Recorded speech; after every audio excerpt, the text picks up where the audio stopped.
Sampurasun. Dulur-dulur anu di lemur, baraya anu di kota, wargi-wargi anu di bumi, cunduk karena waktu, ninggang karena mangsa. Ayeuna urang tiasa patepang deui dina acara DHS Dongeng Heureuy Sunda. Diasuh ku sim kuring Mama Arif Hidayat, kalayan ngabantun carios. Judul cerita Suara Cak Cak. Sumangga wilujeng ngadangukeun.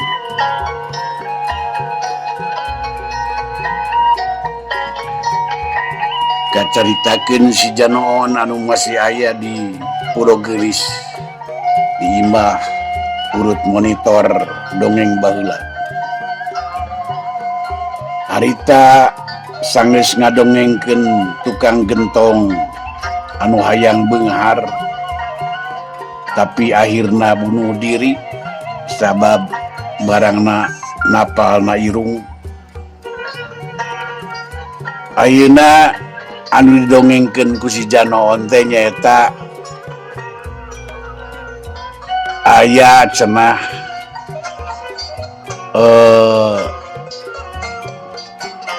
ngadongengkeun hiji rumah tangga, suami istri, suamina teh sok disebut kutil. Kutil ku pamajikanana, disebut si kutil ku pamajikanana teh pedah bobogaanana leutik jiga kutil. Padahal awakna mah badag. Cek paribasana dedag sampai rupa hade patut tenganyuk rupa temente alus daur ade tangkungnya kawasnya ade ules. Tapi kakuranganana eta jalma teh barangna leutik. Mata ku sebut si kutil ku pamajikanana. Jadi ku sebab leutik dina hiji waktu sobatna nganjang ka imahna sanggeus ngobrol ngalor ngidul, terus permasalahanana dicaritakeun ka sobat dalitna. Maksudna mah arek minta tulung minang saraya ka sobatna sugan jeung sugan gitu. Aya jalan, aya cara pikeun ngagedekeun eta bobogaanana. Ngadenge kitu sobatna polohok kageteun bari nanya kieu keke bener teh segede kutil. Bener ya, bener. Tulungan atuh, aduh, tulungan. Aing jadi hate ke pamajikan disebut kutil. Sanggeus kitu diceritakeun ku babaturan ku sobat dalitna. Yen aya cenah di Sukabumi moal disebutkeun ngaranna mah nu bisa ngagedekeun bobogaanana. Sanggeus meunang katerangan kitu teu talangke deui harita keneh. Kira-kira harita teh langsung berangkat ke Sukabumi arek neangan ubar anu bisa ngagedekeun bobogaanana.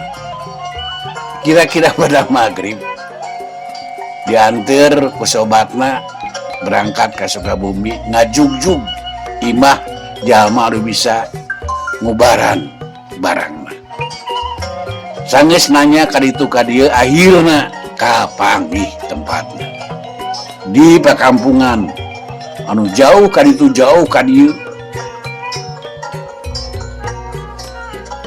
Diriung ku tatangkalan awi, kalapa mata pika keungeun lah pika sieun malum harita teh geus peuting barang geus nepi ka imah anu rek ngubaran terus ka ketrok.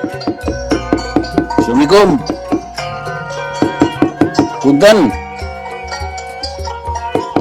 Rampes. Kadenge sora nini ngajawab. Ti jero. Rampes. Punten, sampurasun. Rampes. Kadenge sora nini ngajawab ti kung sirila reket panto dibuka ti jero. Punten Neni yung ngaganggu ya teu naon sok hararasuk sanggeus ditawaran sina arasup lalaunan arasup terus diuk dina samak anu geus diamparkeun lima terus darariuk di mana aranjeun teh suketan ini nanya atuh geuat dijawab abdi di Bogor nini tembak tamu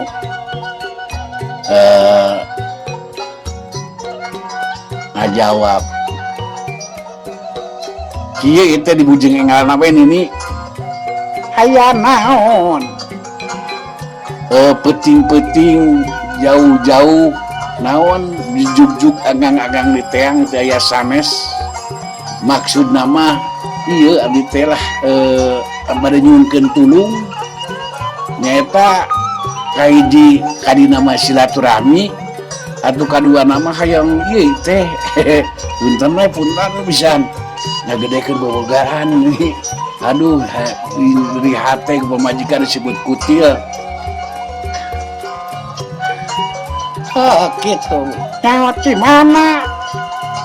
Kadia aya wartosen ini bukan nama. Jadi maawet carana supaya barangnya jadi gede ini.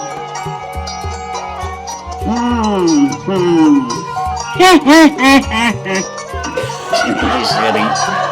Sanggeus ngadenge pemaksudna kitu terus boga imah nyerita kieu. Sok atuh. Urang ubaran insyaallah eta barang bisa gede deui. Alah, terus. Tapi aya syaratna.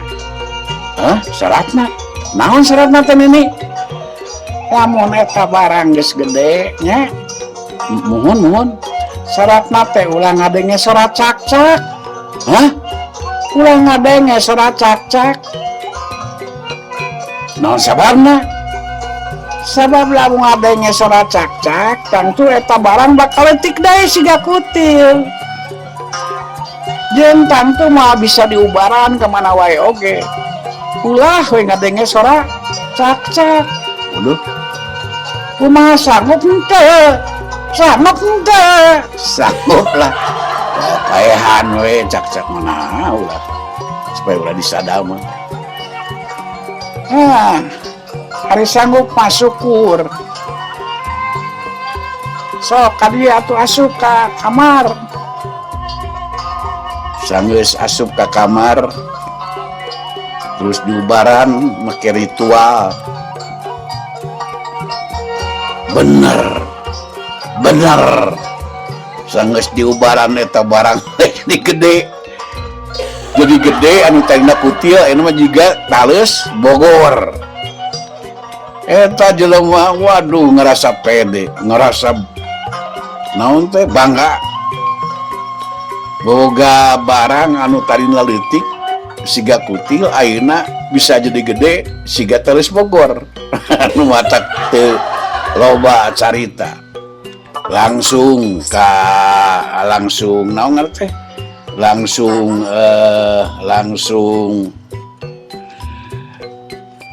balik maksudna langsung balik ka Bogor arek pamer arek nemongkeun ka pamajikanana yen barang teh ayeuna mah geus gede geus pamit biasa ngeupelan reos keluar barang geus datang ka imahna di Bogor kabeh anu ngaran cak-cak anu aya di imahna dipaehan bisi disada bisi disada sabab lamun disada barang bisa letik deui kabeh bukan nama anu nolol cak-cak jepret di karet nolol itu dia jepret pokoknya nama dipaehan anu ngaran cak-cak di imah sabab sieun disada terus ngaletikan deui mau bisa diubaran sanggeus aman terkendali sanggeus aman terkendali cak-cak dipaehan kakara barang nate ditemongkeun ka pamajikanana ditemongkeun mamah di poe ieu menit ieu jam ieu ulah nyebut deui kutil tapi bener-bener ayeuna mah geus gede jiga talis Bogor anu matak naon ngarete ulah naon teh bener Kang bener Kang tah sanggeus asup ka kamarna jalanana dibuka seresep settingna celana dibuka ditarik saudara-saudara barang geus kabuka ana brek teh modong gede bisa kunaon batuk Kang geuing aduh ampun aya wae ningali kitu eta pamajikan reuas kaget molohok ngajenghok ngajerit bari nyarita kieu Pah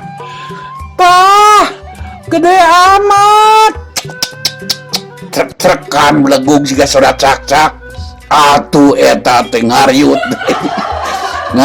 deui latik eta teh bakatku kaget kagum merasa bangga jadi badag jiga talis Bogor anu metak trek-trekan Pah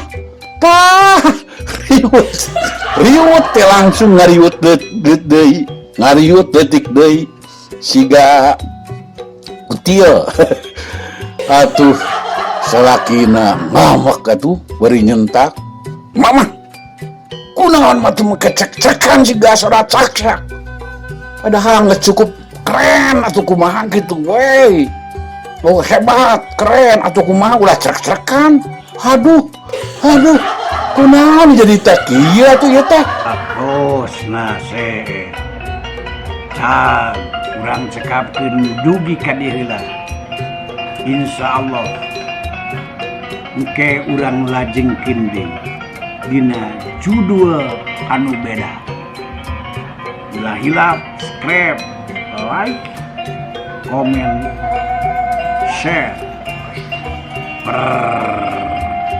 Mio